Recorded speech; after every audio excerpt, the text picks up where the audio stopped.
You guys might remember Jim from a few months ago. He came up and actually was speaking on behalf of the Georgia Arson Control Board. And Jim and I have got to be good friends over the last 4 or 5 years, even before I even found out he was running for office. And one thing I love about Jim is, like the early days with Barry and I, he's somebody I can sit around and talk about the founding fathers and the Constitution for hours. So while everybody else is falling asleep, Jim and I are just excitedly talking to each other. Thank you, Lewis. Thank you so much. Thank you, everybody. And thank you. So good to be here with so many great Georgians. And Lewis is far too modest. He's actually schooled me on the founding fathers. We developed a series of pamphlets to kind of inform people about some of our history that we circulated across the state a few years ago, and just a little conversation starter with a picture of a founding father and some information about them. And Lewis actually helped me co-author my book I wrote on insurance called Standing Up: A Consumer's Guide to Insurance. Lewis helped me on the cybersecurity and on the economic freedom portion of the book. And I will tell you, if you'll write a book about insurance, you think a lot about insurance. I will say it's available for Kindle. I don't know what the download rate has been. But I have a feeling I won't need to hire any accounting people to kind of process the checks. But I will tell you, Brad Pitt's going to play me in the movie. Pretty darn exciting. Really, I don't know who we'll get. We'll get Adam Sandler to play you or something like that. I do want to say to Buzz that if you're successful and the Lord sees fit to put you in that office, I do want you to add a module to the cosmetology classes. I'd like you to add sensitivity training to barbers. Because I have always counted on my barber to affirm me. And I actually went into a very swanky salon the other day. I think it's called Great Clips. And I went in and I sat down, and this very lovely Vietnamese lady was cutting my hair, and I said, you know, I've got a little bit of a bald spot coming back there. And she said, yeah, big bald spot.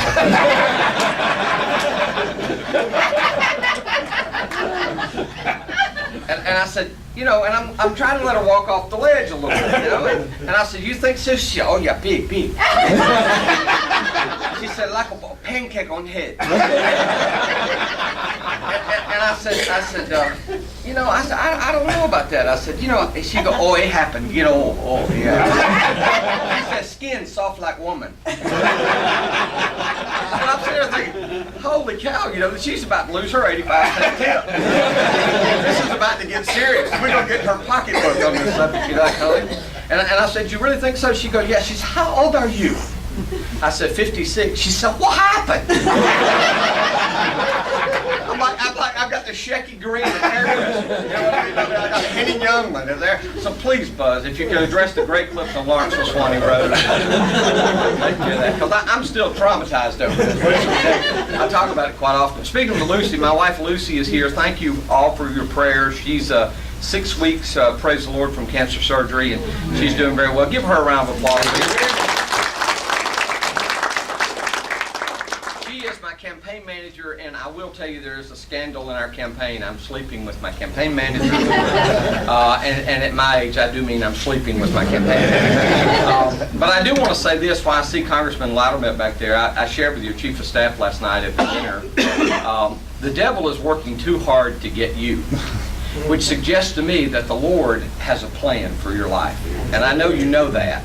But for you and your lovely bride and your family, just know we're surrounding you in a hedgerow of prayers and protection, because there's big things on the horizon for you. The devil don't like it when you try to do the right thing. And the more you try to do the right thing, the less he likes it. So I think you deserve a round of applause. Thank you.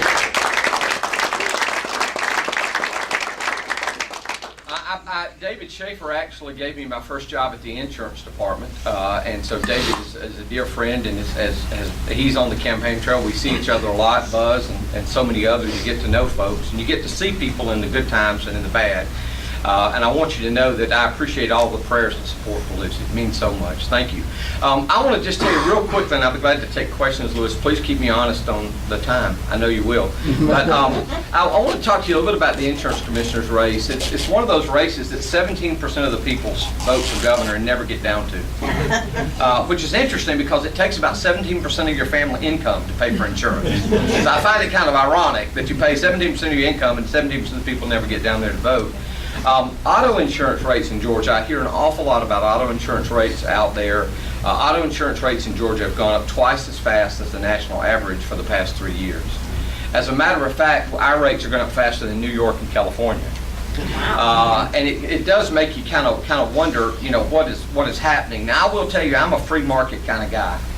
But I also believe, I'm enough of a business person to know that if somebody can go down the road and charge $100 for a plate of barbecue, the guy in the barbecue stand next door is not going to charge $5 a plate. He's going to charge $95 a plate. And what we've seen is a race to the top. A couple big insurance companies took 28 and 25% rate increases, and I think what we've seen is a race to the top. So I want to address that. Now, I will tell you that there's been some criticism of the file and use law in Georgia, which basically the current commissioner says is the problem. I don't happen to think, I think an aggressive commissioner can handle a lot of the rate issues without having to go back to the legislature for changes in the law. But I would support repealing file and use. And I can tell you more about that a little bit later. My goal for this race, I'm a little bit like Buzz. I want to do this job. You know, I'm not looking for a capstone in my career. I've been a business person all my life. I started a business when I was a sophomore in college that we grew to 36 employees and sold to Ogilvy, which is an advertising agency, 7 years into it. I've lived the American dream. My father was a welder and a truck driver. My mother was a key punch operator. I don't know if any of you are old enough to remember key punch cars, but she was a key punch operator.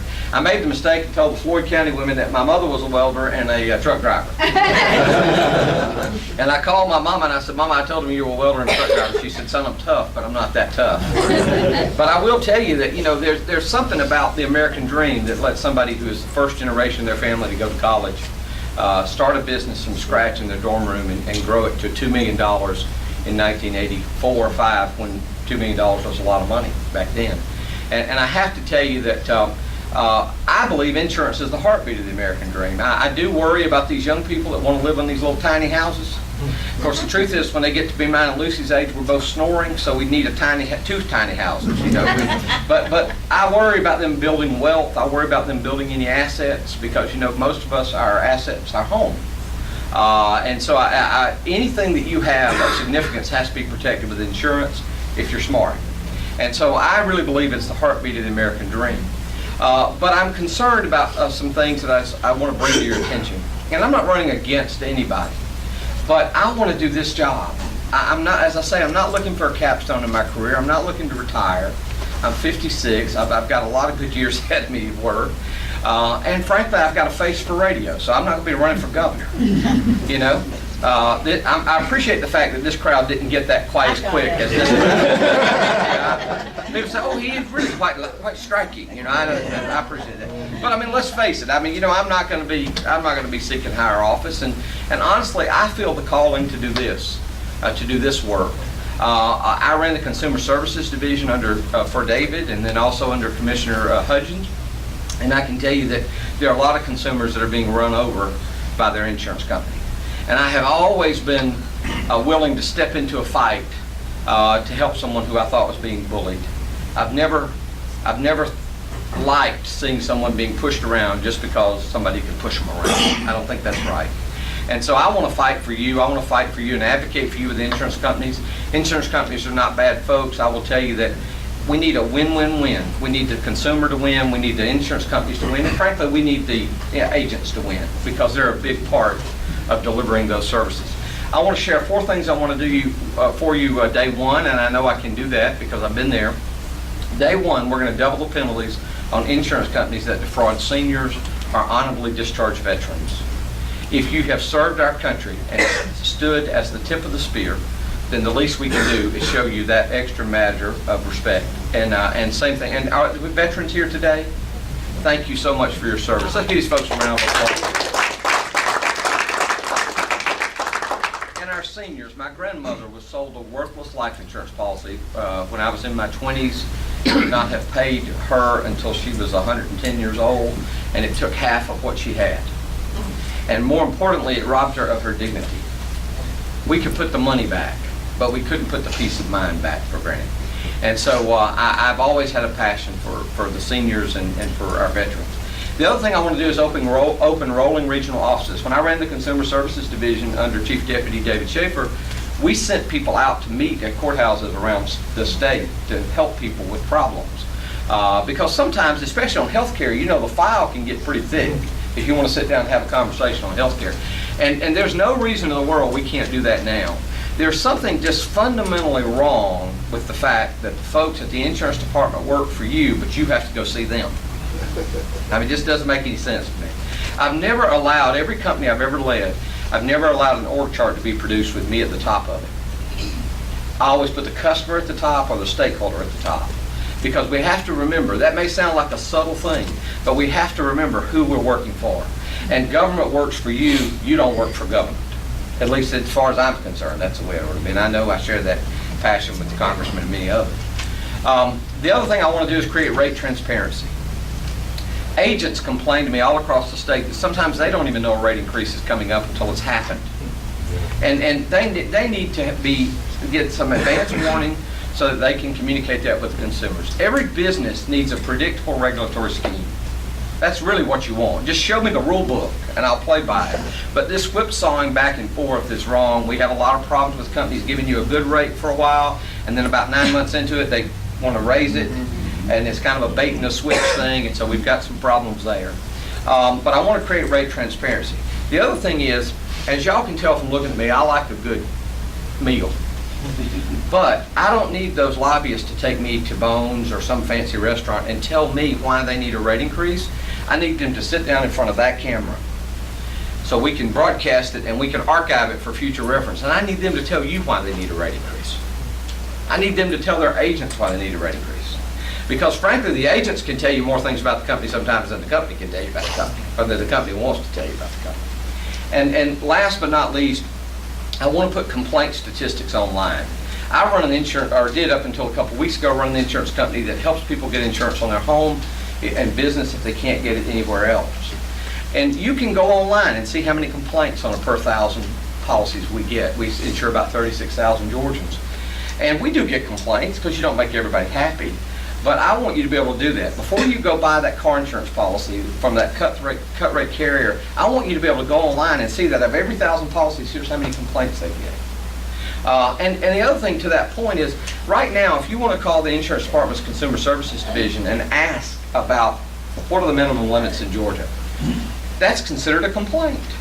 Well, that doesn't make sense. A lot of times people don't know if they want to complain. They want to have a conversation.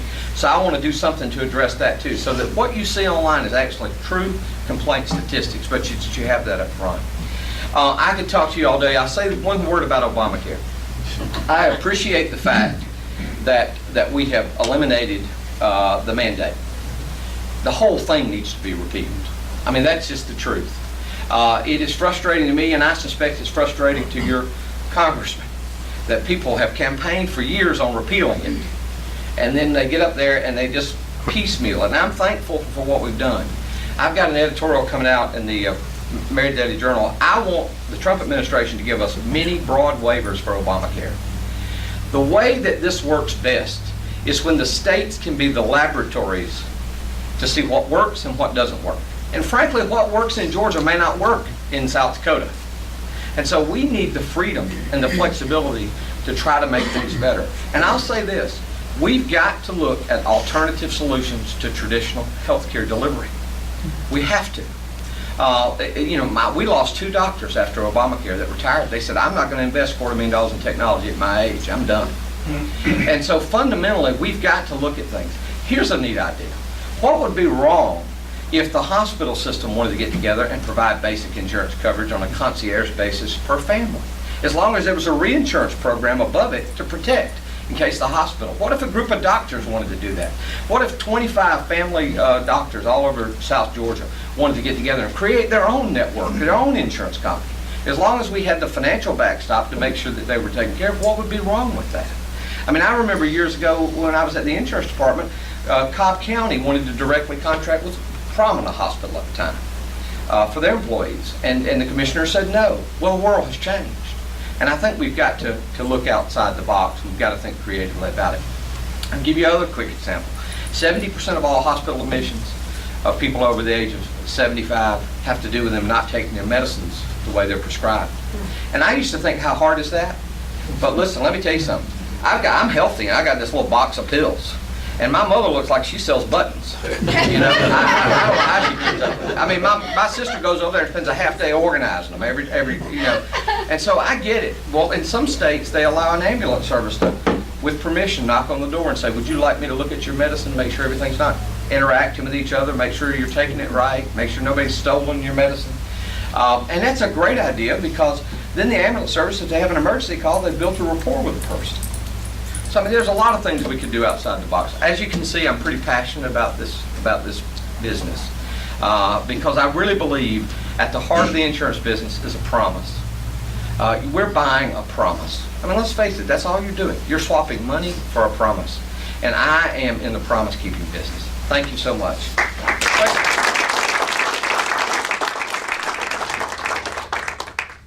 Take a couple of questions. And then Senator Thompson said, oh, there he is. We're just negotiating. Yeah. Any questions? You'll see a bill soon. Right. Got a question for you, Jim. What's the issue with selling insurance across state lines, and why is that? Why are state lines a barrier? They should not be. They should not be. The reality of it is, the problem is your network, right? Because if I bought a policy from a health insurance company that had a provider network in Birmingham, how can I practically access that? So, but there should be no barriers to that. And I'll tell you another thing too. I don't understand why you can't go to any doctor you want to go to. I mean, it doesn't make any sense to me. And another thing that hurts us is what they call most favored nation. Most providers in their contract say, if I give Lewis a break on my prices, I have to call all my other customers and give them a break on my prices.